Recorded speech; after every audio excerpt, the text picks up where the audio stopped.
The Oklahoma City Thunder have made some massive moves this offseason. Where do they shake out, though, in the Western Conference? You are Locked On Thunder, your daily Oklahoma City Thunder podcast. Part of the Locked On Podcast Network, your team every day.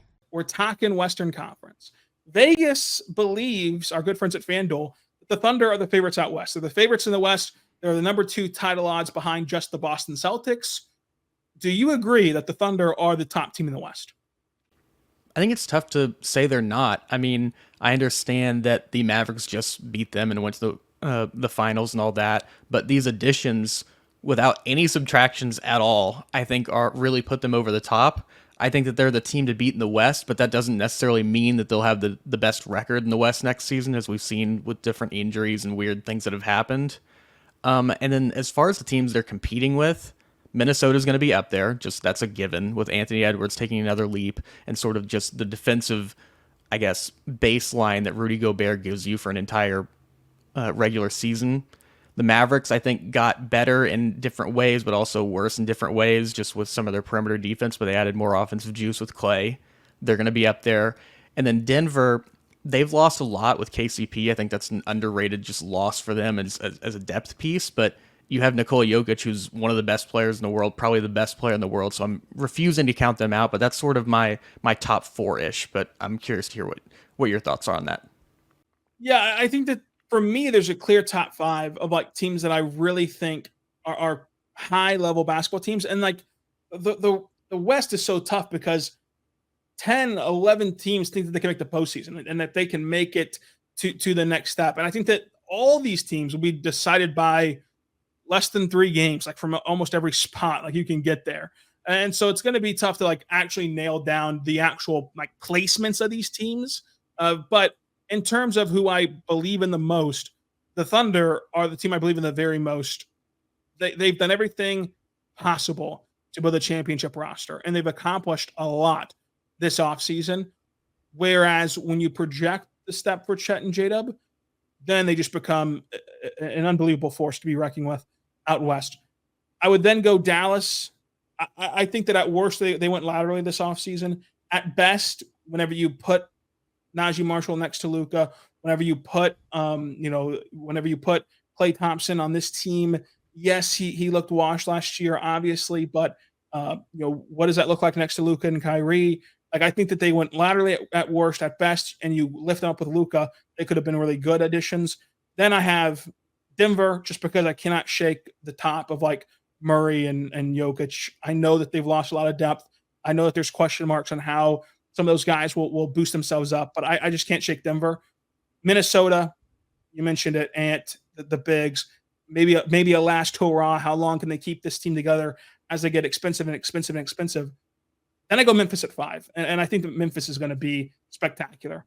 If they're healthy, that was the one place that Zach Edey could go where I'd really like Zach Edey, because now you've given him on defense the protection of Jaren Jackson Jr., the protection of Desmond Bane on the perimeter. You've given him a team that already has the infrastructure in place to take on a traditional big offensively, where like John Morant has had success playing with Steven Adams. He's had success playing with Valanciunas. Like, these guys have succeeded with this archetype before. And so now you get all the benefits of Edey with the infrastructure to counteract the negatives of Zach Edey. So I really think that Memphis will be a top 5 team in the West this year. And so that's my top 5. But yeah, I think it's the Thunder's West to lose, and we'll kind of see what happens. I'm glad you mentioned Memphis, because they're one of those teams I think that are going to be really good, but it's sort of just like I want to see it again, because it just feels so long since we've seen Ja for just an extended amount of time.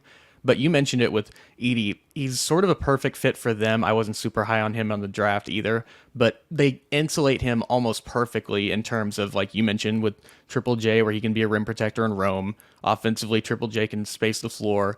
And then with Ja, you mentioned those screeners that if he's had a lot of success with, he's already one of the quicker and more athletic players in the league with a dynamic first step.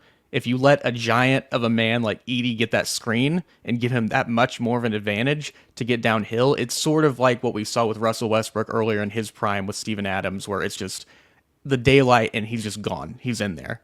But I think it's going to be really interesting to see how this next season plays out. I mean, there's going to be something wacky that happens that it does every year where something unexpected happens where a team launches. I mean, who expected the Thunder and the Wolves to be at the top of the West this time last year? So it's going to be really interesting to see how things play out.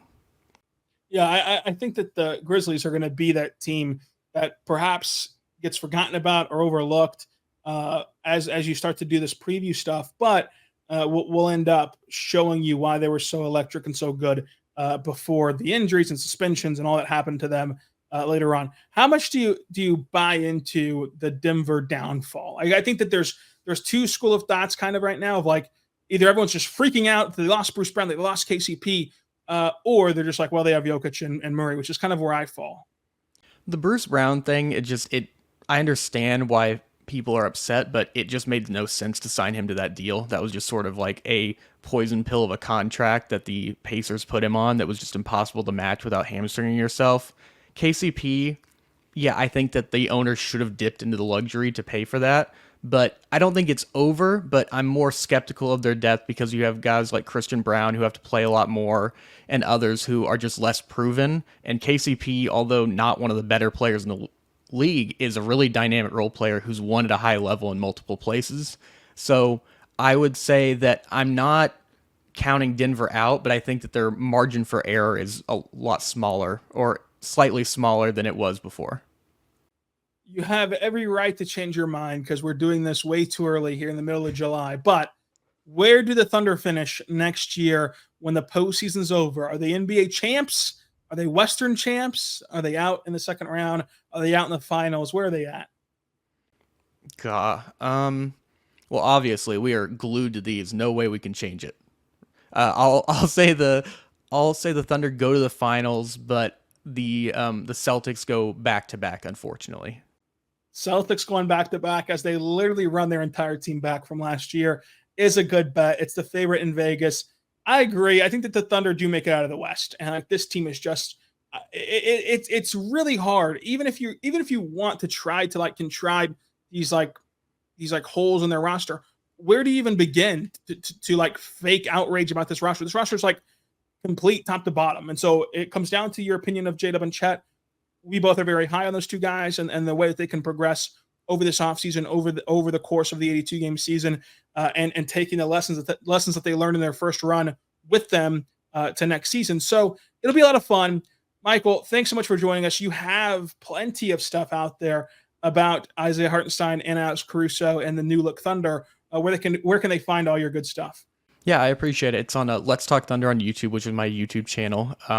Most recently, I just had a video come out about OKC's Godfather offer for Isaiah Hartenstein and about whether it's an overpay and sort of his fit on both ends of the floor. It's around 20 minutes. It's a pretty big film deep dive with some jokes in there. And then Alex Caruso's fit with the Thunder as well, I released a couple weeks before that, before we knew the Hartenstein stuff as well.